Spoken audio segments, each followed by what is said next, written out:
Welcome back to the FBA Lifestyle Podcast. We got an amazing guest today. Meet Emma. She is a killer, badass, professional Amazon copywriter. And her website is marketingbyemma.com. You can check her out.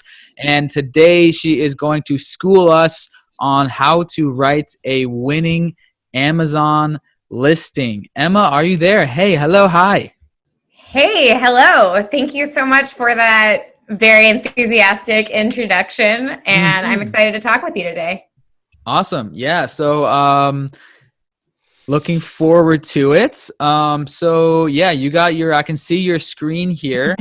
Perfect. So you brought a little presentation and you're going to school us on how to write a winning Amazon listing. So yeah, I'll hand the torch to you. And awesome. just before you start, Emma, just one word I would like to add.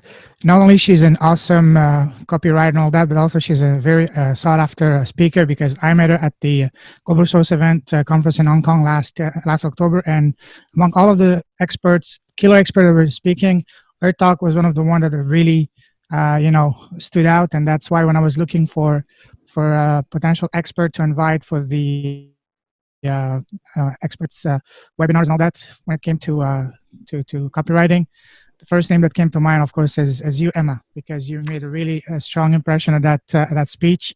And I said, wow, I need to get her on board. And I'm very happy. It's been almost a month going back and forth with emails, but finally we made it happen. So you guys today are going to have a real treat, because she's not only a pro, but she's a killer. So Emma, the floor is yours. Killer. All right. Wow, you put a lot of pressure. Thank you so much No for those pressure kind at all. words. No pressure at all. Relax.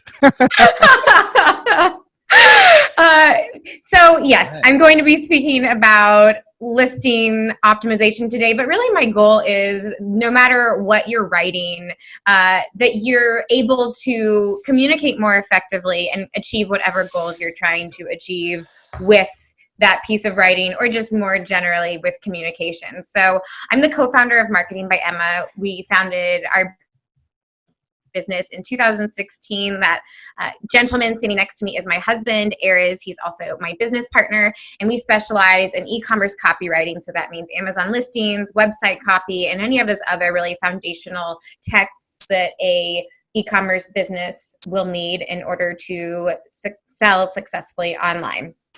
So before we get into the specifics of what makes good copy, when you're talking about Amazon, you have to talk about SEO.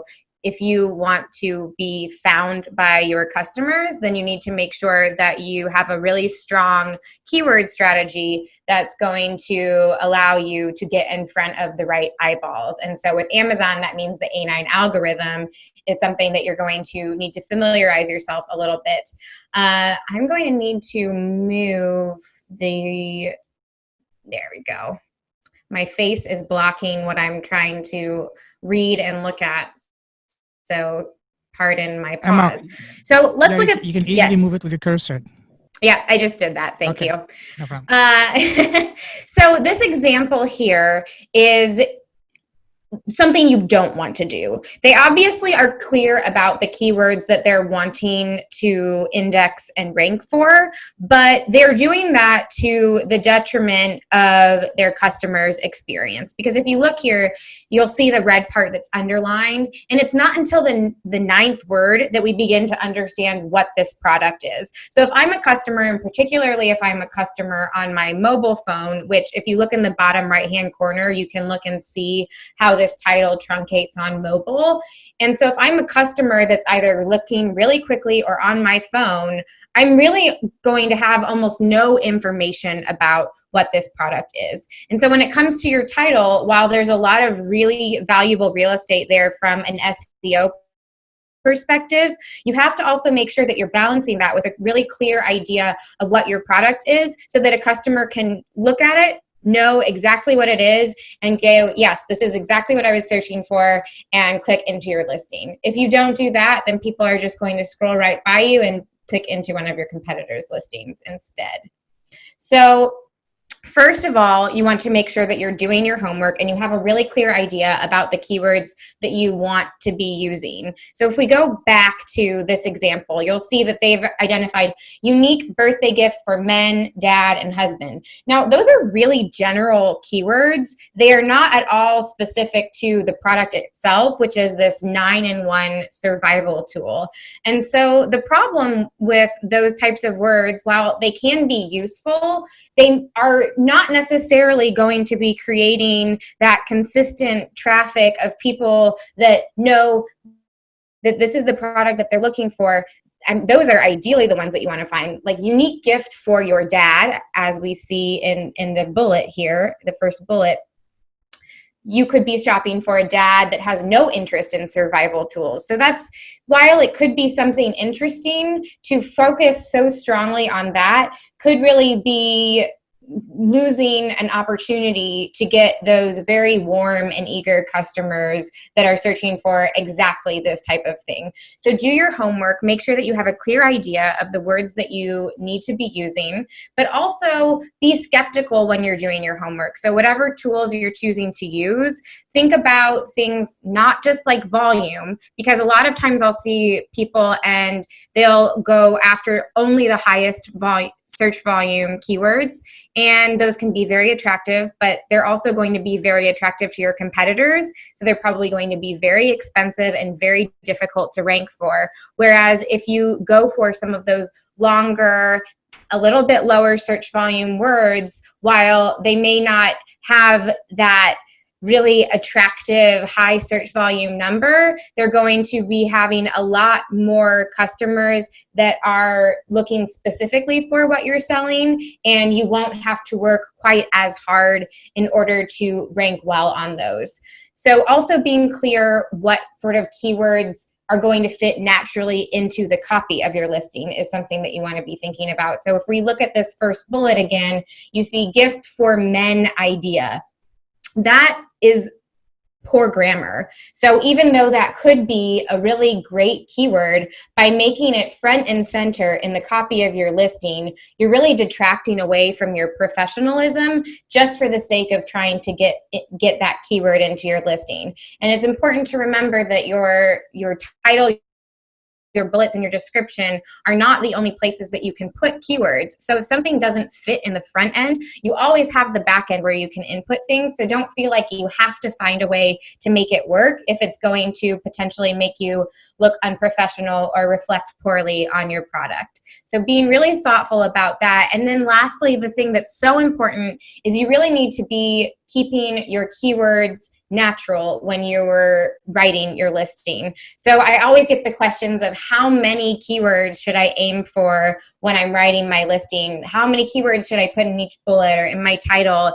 And I know that it can be really tempting to think in those terms, but I would encourage you, rather than thinking that there's this perfect number, thinking about what are the most important keywords that you need to incorporate, and then how you can incorporate those in a way so that it's not taking away from how you're trying to present your product. So thinking about every time you would want to say your product, just use one of your keywords instead. So it's a way of creating this balance where you're getting in those important keywords without overdoing it, like this example where we have Christmas holiday, Father's Day, birthday, Valentine's Day. It's a big mess. Yeah, keyword stuffing, they call it.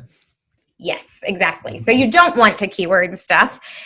Here's an example of what you could do and what I would recommend this Sulcata brand doing with their listings. So you can see all the underlines are keywords.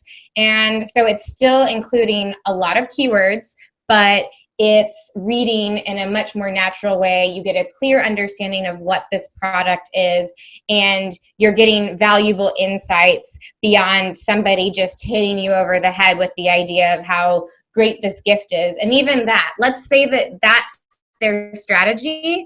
nothing about this bullet helps me understand why it's such a great gift. They're just telling me that it's a great gift for all of these different men in my life for all of these different occasions. But if they were to tell me that this is going to be something that's going to provide great peace of mind, or is one of those things that they'll find endless uses for, but they never would have thought that it was something that they would buy for themselves otherwise, those are the types of things that would be more engaging. But instead, telling somebody repeatedly that this is a great gift doesn't do anything to show me the true merits of this being a good gift to give. So we've spoken about keywords. We've talked a little bit about title as well. Let's talk about another really important piece of Amazon real estate that oftentimes gets overlooked, and that is your images. And one of the things that's really important to think about is, and I love this quote because I think it summarizes it so well, there are always two people in every picture, the photographer and the viewer. And in this case, the photographer is you, or whoever's making the creative decisions about your listing and your business. And the viewer is your customer. And you want to make sure that your customer, and every single customer that goes to your page, not just a customer, is getting the exact message that you want them to get. But as you'll see in this example that we're looking at right now, if you aren't controlling that message, then it's possible that every single customer that gets to your page is actually taking away a different idea from that picture. So in this case, we see an image of 4 people walking in some beautiful mountainside scenery. And you might be thinking about this trip that you were supposed to be taking, but it got canceled because of the pandemic. Whereas I might be seeing this photo and thinking about, wow, I can't wait to take my dog on a walk this evening. So it doesn't even directly relate to this picture, but it just sparks something else in my mind that I start thinking about. And then maybe I think, oh, my dog, and he's running low on dog food. And before I know it, I'm off somewhere else completely and not at all thinking about the product, which is what, if you're investing in images and taking the time to do all of these things, you want to make sure that if somebody's looking at your photos, they're thinking about your product in relationship to their lives, not getting caught in some thoughts that are taking them far away from adding your product to their cart.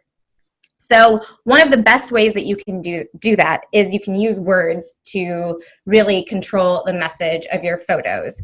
But when I say using words, I don't want you to think that means throwing in a lot of text. I know that Amazon sellers can get really eager to create these really crowded images that have a bunch of different text circles in one photo. Don't do that. Imagine a great magazine ad where it has a beautiful picture and then a really impactful but very short and sweet piece of text. And that's what you want to aim for. And that's for a few reasons. One is you don't want to make people have to zoom, because if they're having to zoom to read what you've written, then most likely they're just not going to take that effort. And then it means that you've done this extra work and it's not really doing anything to positively impact your bottom line. But also, you want to make it clear what the photo is trying to tell you. So if you're trying to communicate everything under the sun about your KitchenAid mixer that you're selling, then you are not really being as focused as you could be to make a really compelling argument that really ties in with that particular image that you're showing. So think about how you can evoke emotion, how you can communicate some key benefits of your product. It's also great when you can combine imagery and text together to help clarify some points of confusion that are not easily described with just images or just text. So sometimes trying to show a special design feature can be a little bit challenging to do it with just one or the other. But when you combine them together, then you can very quickly and easily and clearly demonstrate that thing that would maybe leave people scratching their heads otherwise. Another great way that you can use text is to really sell your brand, not just your product. So in the case of this KitchenAid mixer pictures on the right hand side here. You see there's a picture of some cupcakes that they've made, a pie, and then down at the bottom we see this attachment that is a spiralizer for making noodles out of vegetables. And that looks pretty cool, and I might be pretty intrigued by that as a customer, and I may say, wow, this is a great price. I'm getting a KitchenAid and I'm getting this really cool attachment. I'm so excited. Yes, I'm just clicking buy now. I don't even want to have to go into my cart. I just can't wait to have my KitchenAid. I get my KitchenAid home, I open it up, there's no spiralizer in it. I'm so disappointed. Where's my spiralizer? There was a picture that showed me that there's a spiralizer in this. That is a very misleading image if there's no text there, because this product doesn't include that attachment. However, if they were to add a little bit of text here to say something about all of the other great attachments that you can get, including this spiralizer, not only would that help to clarify for me so that I don't have unrealistic expectations about what the product is, but it may actually pique my curiosity enough so that I want to go see what other attachments I can buy. And so not only am I avoiding having disappointed customers, but I'm also having an opportunity to make some upsells and increase the value of the purchase. So the text can be really powerful for many different reasons, and it's something that you definitely don't want to overlook when you are creating your listing.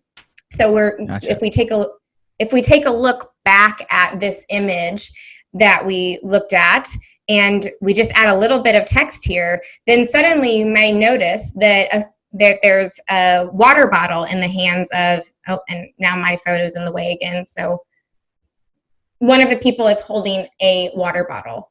And so even though the water bottle is by no means the star of this image, it's helping me understand what this picture is trying to communicate so that I don't end up on some tangent thinking about the dog food that I need to buy when I am supposed to be thinking about, oh man, this Zoom is, how do I apologize for my technical, there we go. Got it. Hey, oh. I got it. Oh. You can't, my mouse isn't visible, so, is there a problem? You're back on the mountains page. Yeah, that I was accidentally clicking forward too soon. My face was in the way, and so. Oh yeah. I can't see my mouse, so I had to hover over my head and anyway. accidentally clicked. Yeah, we can still see the screen now. Now we're on the guy opening the door. So next thing you want to be really mindful of is to put your customers first. And I think the best way to communicate this is to look at a good example and a bad example. So we have e.l.f., which is known to be a dupe of this much higher end makeup product by Tatcha, which Tatcha is a luxury Japanese skincare company. e.l.f.'s product is $7.99, whereas Tatcha's is $52. So since all of YouTube is telling me that e.l.f. is identical to Tatcha's silk canvas, it's really Tatcha's responsibility in this case to help convince me why it's worth spending that extra money for something that everybody says performs exactly the same way. And what I will argue is that Tatcha does a terrible job of this. And it's doing a terrible job for a few reasons. One is if you look at e.l.f.'s bullets on the left, you'll see that all 5 of the bullets have these all capitalized headers. And I really like this technique because what it does is it helps give a customer a very clear idea of what each bullet is about. So if they have certain buying criteria that they need to check mark, they can really easily find that information. So let's say that I know that there's a particular ingredient that I need to stay away from.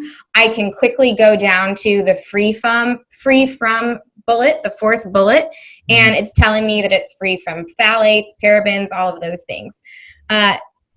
Tatcha also has a section about this, but it's sort of hidden away in the 5th bullet. Mm-hmm. So if I didn't make the effort to go looking for that, there's a chance that I just would either give up because I wouldn't have the energy and want to take that effort, or I just wouldn't be able to find it. So that simple technique can make it much, much easier for those customers that have a particular detail that they absolutely need to know. But it also just generally helps to focus things. And so when you're doing this, that doesn't mean that you can just write whatever you want to write in your bullets. Before you sit down to write your bullets, you want to think about, what are those 5 really important points that I must communicate? And then make each one of your bullets around that one point. And you don't have to cram everything into your bullets. So if you're like, oh, but this is really important too, but it doesn't go along with any of the 5 points, put it in your description. Mm-hmm. Yeah, It's a lot okay. of people, I think totally fill it up and it's just huge paragraphs in each bullet. Right. And so a lot of categories allow up to 500 characters per bullet. And so sellers are like, whoa, those are a lot of keywords. That's a lot of information. Don't do that.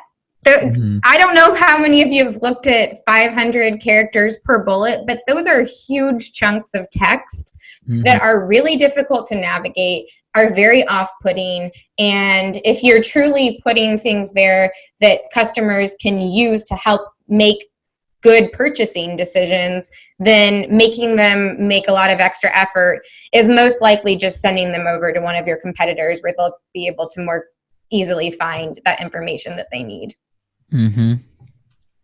So it's also, I think, old thoughts were that nobody scrolls down to the description. But if you look on mobile, you'll see that the description actually appears before the bullets. So it's not this forgotten piece of your listing that nobody looks at.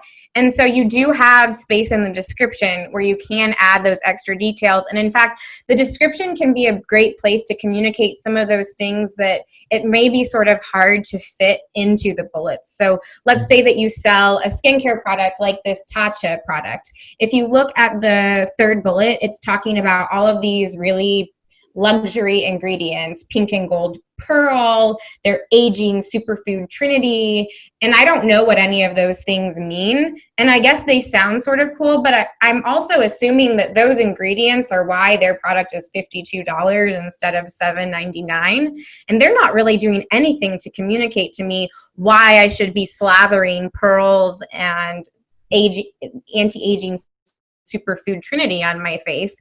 If they did a really good job of that, then I might say, you know what, this is completely worth it because I want to look like a baby angel face. I don't know what these ingredients are supposed to be doing.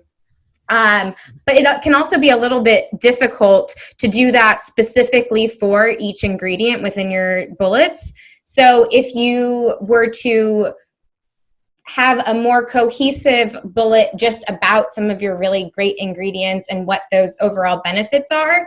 And then in your description, go into more specific detail about what's so special about pink and gold pearl, what's so special about this special superfood trinity, and help me understand why those ingredients are so important and should be a part of my skincare routine. But they're not doing that, and it's hard to do that in the bullets.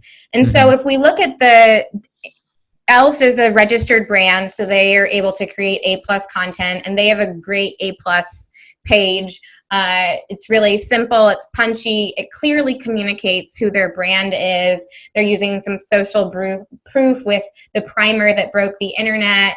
They're very clearly communicating how this functions and what its benefits are. They're using one of the comparison chart sections to show some of their different star products. So if I'm buying a primer, there's a good chance that I'm also going to want some foundation, and I'm going to need a makeup sponge to apply all of that. So they're doing a good job on cross-promoting some of their other products. And all in all, it's just a great page. This is Tatcha's. It's one run-on sentence. So, nice description. Yeah. And what I think is really interesting about this, so Tatcha is actually a really popular brand at Sephora, and it's something that for people that are excited about makeup, it's a brand that a lot of people know about. And so it's not just this weird, obscure company that doesn't know how to do Amazon. It's a very successful company that just, they either don't have the manpower, they're assuming that their name is enough, or they just aren't versed in the strategy for what it takes to be successful on Amazon. And so it means that even if you are not this titan business, you have a real opportunity to compete against some of these big brands if you figure out how to do the things that you need to do to succeed on Amazon. So to have a really strong keyword strategy, to create a really great looking and engaging listing. When you compare the two next to each other, I mean, a luxury brand that doesn't have a correct grammar in their description, it just looks sloppy. It makes you wonder, is this even the brand up there, or is it some reseller that's selling a counterfeit Tatcha? But that works in your favor if you're not one of these big businesses. Mm-hmm. And so that ties into my next point, which is that you must pay attention to grammar, spelling, proper language, all of those things. It's really important. I know that people have this perception that nobody reads, but that's just not the case. In fact, we were recently working with somebody and they were getting ready to quit Amazon. They had about a 4-point-something conversion rate. It was terrible. They just didn't know what to do. We rewrote their listing. We did not touch their photos. We did not do anything. We didn't upgrade them to A+ content. We just rewrote their title, their bullets, and their description. And their conversion rate went to over 29%. Wow, nice. That's it. And it's, so to say that people don't read is maybe making a big generalization that doesn't apply to everybody. And there are all kinds of people in this world. So yes, there are certainly people that don't read, that are just going to look at your reviews, or that are just going to take their favorite influencers' recommendation and not even look into it anymore. But there are also people that they research the heck out of every single product they purchase. Yeah. So they're going and they find you on Amazon, they're searching you on Google to make sure you have a website. They're doing all their homework. And so for those types of people, they are going to potentially be looking at your listing much more closely. And you want to make sure that you're respecting those customers. And those customers, while they may seem a little bit more difficult, they're also the ones that are much more likely to leave raving reviews if you can do the right thing to excite them. So you don't want to dismiss any type of customer, and you don't want to assume that people are not reading or make those kinds of generalizations, because you're really just closing the door on opportunity.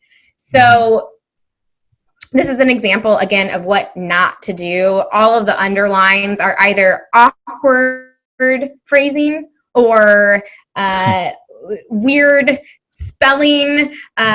It's just poorly written. It makes you think, is this product really quality? Does it really do what it says it's going to do? Probably not. That puppy looks a little too happy about having its paw shoved in some weird cup device thing.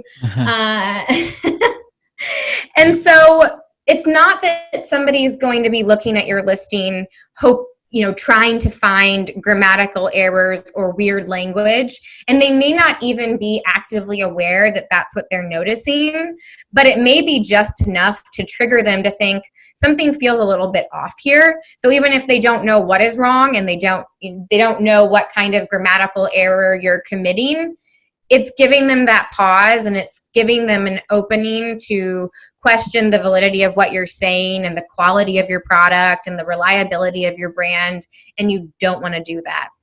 Mm-hmm. And another thing that I want to point out here, if you look at this bullet, the third one, it says, by purchasing our dog paw washing cup, you help us saving the stray dogs. obviously that's very poorly written, but it's also doing something that's a tactic that I would strongly discourage you not to do unless you truly have a philanthropic organization that you're donating to. So I know it can be tempting to want to say, oh yes, and we donate part of our sales to some random place that we're not going to tell you about, and that you think that, oh, people will feel good about this. You know, people love shopping from companies like Tom's and whatnot. So why not play off of that? But people can see through that. And so if you're not really clear, and if that doesn't in some way fit into what would make sense for a brand like yours that sells products like yours, or that in some way aligns with your brand's messaging and story, then it just comes across as a really cheap and poorly done sales technique, and people don't like being sold to that way. So as tempting as that can be, don't do it unless you are truly having that organization. Yeah. Be real. People can see through your fakeness these days.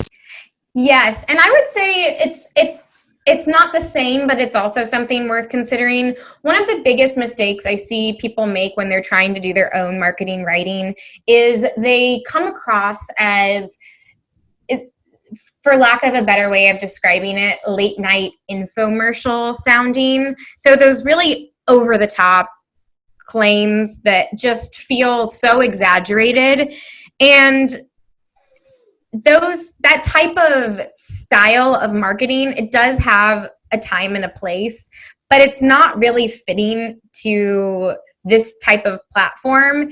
And it just comes across, again, as being really aggressive and a little bit too in your face. And additionally, you don't want to be making promises that you can't back up.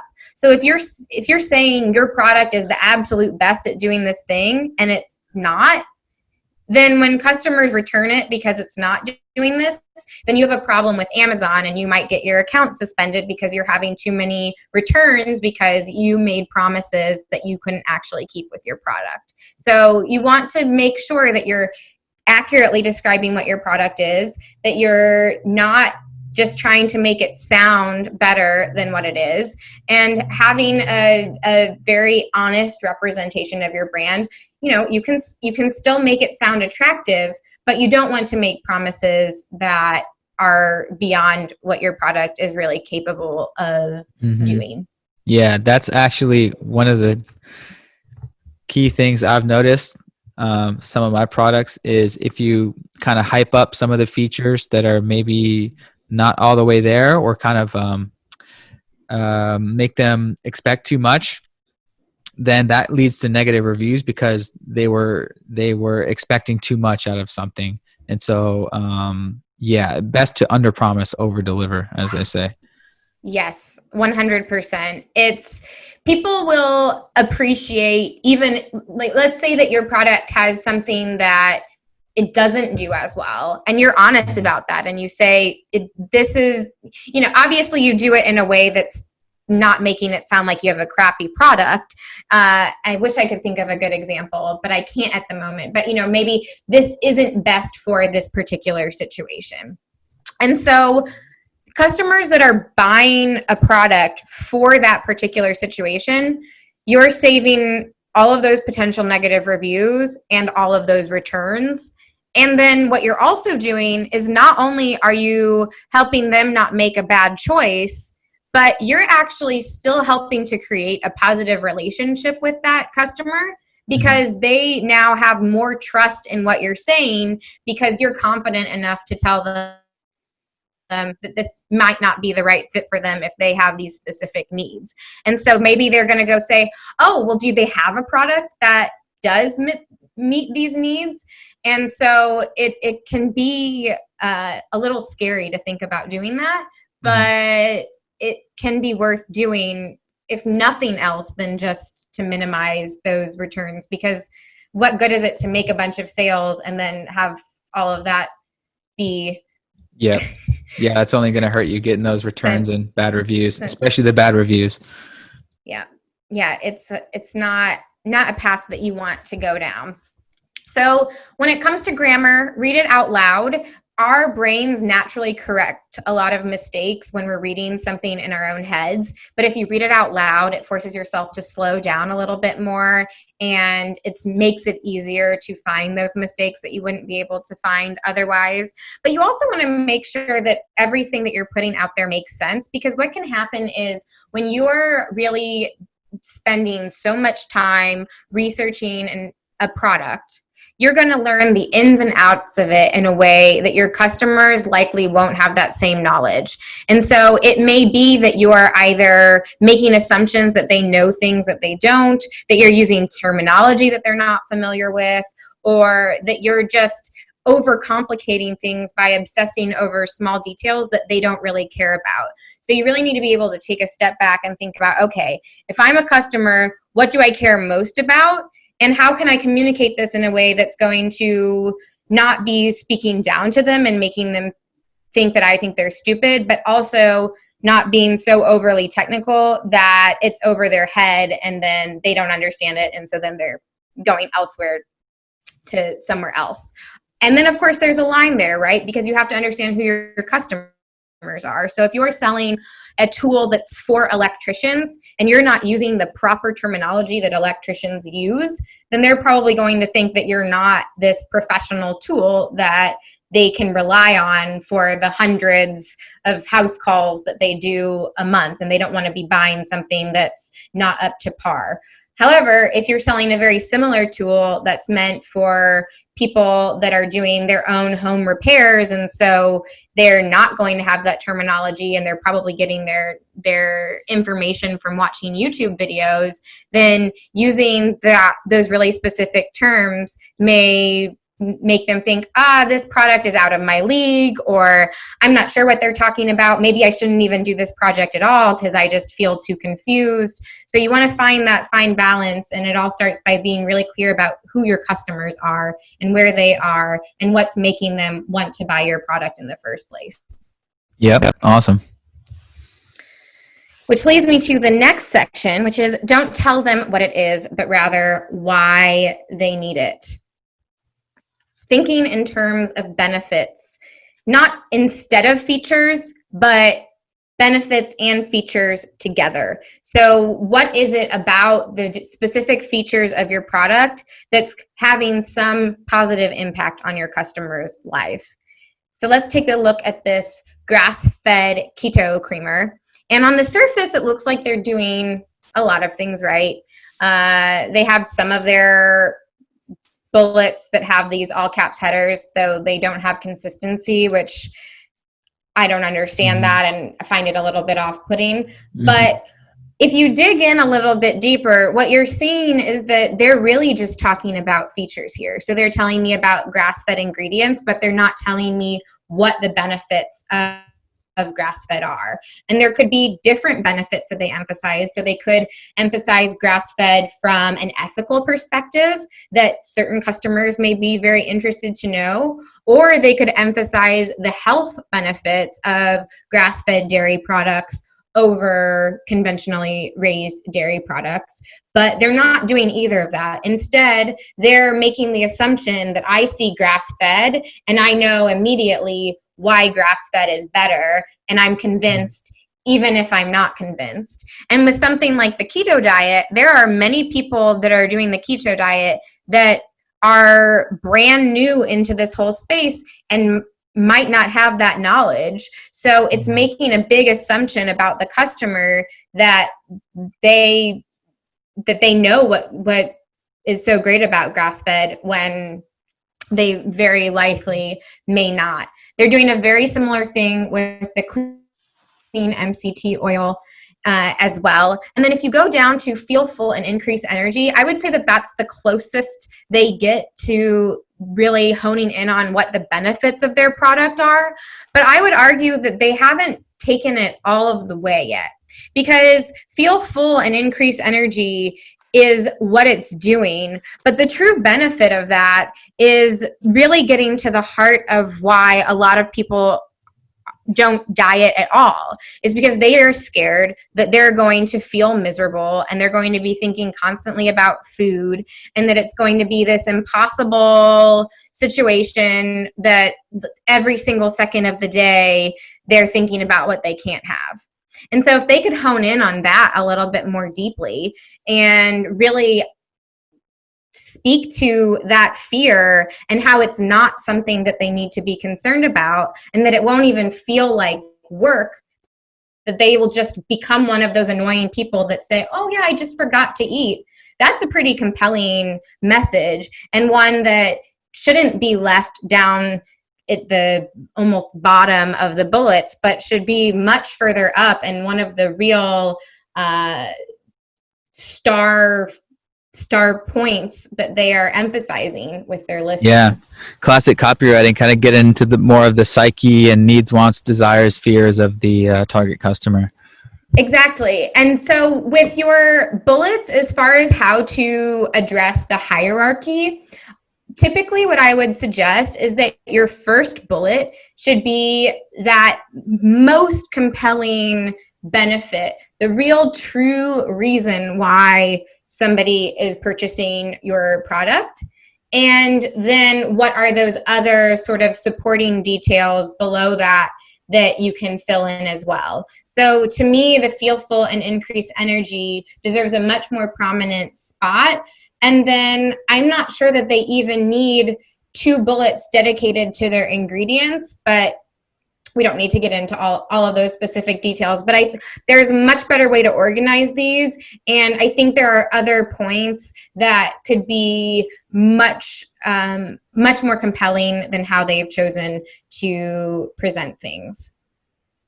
And they don't really do a better job in their A+ content. This is a really lazy way of doing A+ content, where they made an infographic and then they just kept their old description and added it into one of the text sections. And it's really not using that space to its full potential. First of all, I mean, it says there are 3 delicious flavors, but why aren't they showing me all 3 delicious flavors? Then they're just reiterating some of the other points that they had in their bullets and that they have in the text of their description. So again, that it's grass-fed, that it's this pure CA8 MCT oil, all of those things. I don't know that they're that convincing. I know that I've used these types of creamers before, and some of the things that I would want to know as a customer are, how does it mix into coffee? Is it going to be really chunky? Is it going to leave an oily film even though it's a powder? I would be very curious to know. Is it actually going to feel like a creamer? Because some of them they mix in, it makes your coffee taste a little bit fatty, but it doesn't really give that creaminess. And others do that. So I want to know about the experience of using this. I don't really need to be told how to make my coffee. I think most people can understand how that would happen. And of all the things that you could put in the A+ content, that just feels very lazy to me.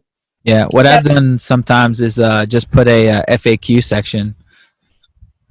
Yeah, an FAQ section would be great. Even showing a picture of the product stirring into the coffee could be, yeah, show it in use. Yeah, I always want to do that. So the A+ content and your imagery, lifestyle photos are so important because they really help people to see what it's like to interact with your products, but also they're more engaging. Even if you just have a hand in a photo, people are just naturally more attracted to imagery with humans in them. And so let's say that this coffee cup at the top, if it, instead of spilling over, which again is sort of a weird image to have, if you had a hand holding that coffee cup, just that, people would look at half a second longer, whatever it might be. So thinking about those things and how you can really utilize all of these different points of human psychology to get interest, hold interest, and get people really excited about your product and really clear that this is the product for them. So by finding the benefits can be one of the most challenging parts of all of this. And so the thing that I would recommend is you just keep asking why, and you keep drilling down until you feel absolutely certain that there's no deeper place that you can get to. So with the grass-fed ingredients, so the first thing may be that it's healthier. Well, why does it matter that it's healthier? Does it have more nutrients? Is it more supportive to, keep going down until you understand what that emotional driver is that would make somebody excited about a product. And then you don't ignore the features. You just use them to support your claims. So you say, this keto creamer is 5 times healthier than your preferred half and half because blah, blah, blah. The blah, blah, blah is the feature part. I wish I knew more about all of the details of grass-fed butter benefits. It's been a while since I educated myself on all those things, but I hope you get my point with this. So the features are important, and they help give substance to what you're saying so that you're not just making empty statements. But relying exclusively on your features is sort of like having your images without the text, where you're hoping that your customers will make those conclusions. And first of all, they're probably not taking that much time to really think about things. And even if they were, they might not have the knowledge to draw those conclusions. So it's important to draw it for them. Yeah. Explain why the features are going to benefit you, exactly what that means. Yeah, exactly. So sort of in summary, you want to make sure that you have a really thoughtful, well-researched keyword strategy that isn't just focused on the highest volume search terms, but is very relevant to the product that you're selling, and that you're incorporating those keywords in a way that's going to be natural, that's not going to detract from the copy that you're creating. You want to make sure that you're making it really, really easy for customers that have specific buying criteria to find that information immediately. So whether that's a compatibility question or they have specific dietary needs, whatever those points may be, they know how to find it, whether it's organizing your bullets with those all caps headers, making sure that you're being very succinct with your text so that you're not just writing a bunch of excess words because they sound good. Every single word on the page should count. If it doesn't count, if it's not in some way pushing that sale forward, it does not belong there. Making sure that you're very benefit forward.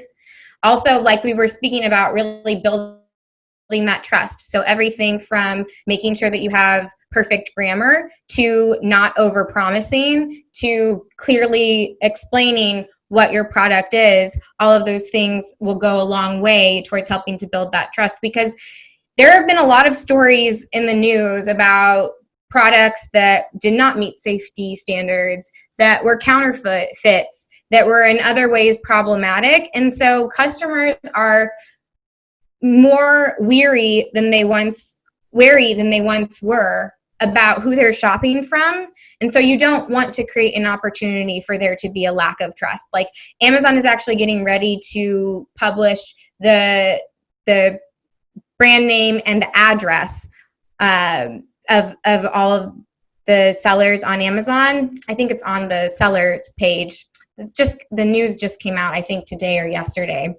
So I don't remember exactly where it's going, but these are steps that Amazon is taking to help build that customer trust. And so if Amazon is making sure that they're helping to do that, then that also means that it's really important for you to be thinking about trust and what you can do to make sure that you are not just creating opportunities for mistrust, but really developing those stronger relationships. Making it very customer centric. So we're all of us as humans, we love talking about ourselves, and you can use that to your advantage. So really framing everything around your customer. And it's naturally, when we go to write about our products, it's easy to say, our brand does this, our product does this, and it's all me, our, this. So people don't care about that. They care about themselves. So if you say you and your, and think about how you can frame all those things in a way that's centering around the customer, they're going to stay much more engaged with that. They're going to be much more interested in that. Think about it in terms of if you're talking to somebody in person that you just met and they just start talking about how great they are, probably pretty quickly you're going to, your eyes will glaze over and you'll say, okay, how do I find my way out of this conversation? Well, they don't have to work hard to find their way out of this conversation. They can really easily click on one of the competitors that's advertising on your page. And so you don't want to do that. You want to maintain that interest. And one of the best ways to do that is helping really center around the customer, their concerns, the problems that you're solving, and helping them to envision how much better their life is going to be. Gotcha. I'm guilty of that. I'm going to go rephrase some of my copy and change some hours to use. Yeah, some good words to pay attention for. Our, we, anytime you're talking about like the brand name, like sentences that start with the, this, we, our, there are a couple of others. And I guess just your brand name, you can just flip things a little bit. So again, it's not that you're not saying those things, but that you're making sure that the focus is on the customer first. Yep. And then the brand is what's helping achieve that. Yep. So here's an example of a listing that we helped launch actually last year. Now that it's warmer again, it's back up into the top 10 toys and games best sellers. And this is an example of what you should be aiming towards with your copy. So there's a really clear title that explains what this product is and some of those key details. So when you want to click in, and then it talks about all those things that a parent is going to want to know, because it's also sometimes you need to do a little bit of thinking, and the person that's using your product may not be the same person that's buying your product. So it's a little bit more obvious in a case like this where it's for young children that the young, a 2-year-old's probably not going on Amazon and purchasing this. But in other cases, you might not immediately think about that. And it's really important to understand that you may actually have 2 layers of customers that you're needing to address with your copy, so that you're speaking to the concerns of the person that's making that purchasing choice, but then also to the experience of the person that's going to be using that product. So thinking about all of those things is really, really important. And so that's why I would encourage you, even before getting into all of this, is to do some really deep exploration of who your customers are, who your competitors are, what makes you unique, and asking lots and lots of questions. Because what that will do is it will help to not only create more compelling copy, but it will help you to really get a clearer idea of who you are as a brand, so that you can differentiate yourself even more. Because on Amazon, a lot of times you're selling a product that there are a lot of other competitors. And you say, okay, well, maybe we're even manufacturing from the same place. So then really one of the only tools that you have to differentiate yourself is your branding, is your story, is your marketing. And so the more time that you've spent to get curious about who you want to be as a business and who you're trying to sell to, the more compelling everything that you're doing will be. Because it's not just kind of making surface level choices. There's a much deeper thought process and decision making that's going on for all of those things. So if you don't know how to do that, we actually put a worksheet together that you can use that has a bunch of different questions, and you can also use those questions as springboards for other questions to start asking. So if you have your phone around, you can open up your camera, hold it up, and that QR code will take you right there. Otherwise, you can go to marketingbyemma.com/90day-FBA, and you can sign up to get that free worksheet. Nice. Yeah, I was just going to ask you, like, is this like a customer avatar worksheet? Where can we find a good one? Yeah, I need some of that. Yeah, so it's definitely some customer avatar work, and it's also digging into what your why is, who you are as a business, and being thoughtful about all those things. And regardless of what stage you are with your business, it's really important not just to ask these questions, but to revisit those questions over time, because it's possible that some of those questions will change. But it can also even be a great tool for helping your team to understand how to do better decision making when they're doing customer service types of tasks. Or it may help inform the direction that you should take with what product you're going to launch next. Or you may realize that the packaging that you've designed isn't really the kind of packaging that your true dream customers would be really excited and drawn to. So it can inform a lot of different things far beyond just your Amazon, well, not just your Amazon listing, but in addition to your Amazon listing. Nice. Yeah. Wow. Okay. I got some touching up to do for sure. Yeah. I was actually just writing a fresh Amazon listing for a new product of mine just last night. So I was in that mode. So I'm kind of still in that mode today. Awesome. Well, hopefully this will give you some good food for thought and things to consider. And maybe it'll also inspire you to go take a look at some of your other listings and see what you can do to make them just that extra bit more compelling. Yeah, I definitely will. Well, yeah, that was awesome. Thanks for sharing and everything. I think we'll definitely be in touch about some of your services as well. Awesome. And if anybody has questions, please feel free to reach out. We also offer free listing analysis. So if you're just not sure whether your listing is doing what it should be doing, or you feel like there's maybe some more conversion potential than what you're currently getting, we're happy to take a look and point out some things that you may want to consider adjusting. Nice. I love it. Cool. Well, yeah, everyone listening, check out marketingbyemma.com and get her free worksheet, all that. Payman and Abe, are you guys still on the call? And if so, do you guys have any questions before we wrap it up? Well, I'm here. I've been listening very carefully and very with a lot of interest, because that's something that I'll be going to myself. But yeah, I told you guys that's going to be a special one, and Emma hasn't let us down. Quite the opposite, as usual. Nice. Thank you. No problem. Yeah, thank you so much for sharing all of this. It was definitely insightful, and I learned a lot. I didn't know much about like the descriptions of Amazon going into this, since I'm barely just getting started on that, but it was super helpful. Great. I'm so happy it was helpful. If you're not that familiar with descriptions, something I didn't mention but is worth keeping in mind is if you don't yet have brand registry, you can still use some very basic HTML tags just to help to organize your description in a way that's much more customer friendly. So you can do some line breaks and some bullets if that's relevant, and even some bolding. Just to help to break up the information into much more manageable chunks. Yeah. For example, in Jungle Scout, there's a tool that does that for you. I was just using it yesterday. It's pretty good.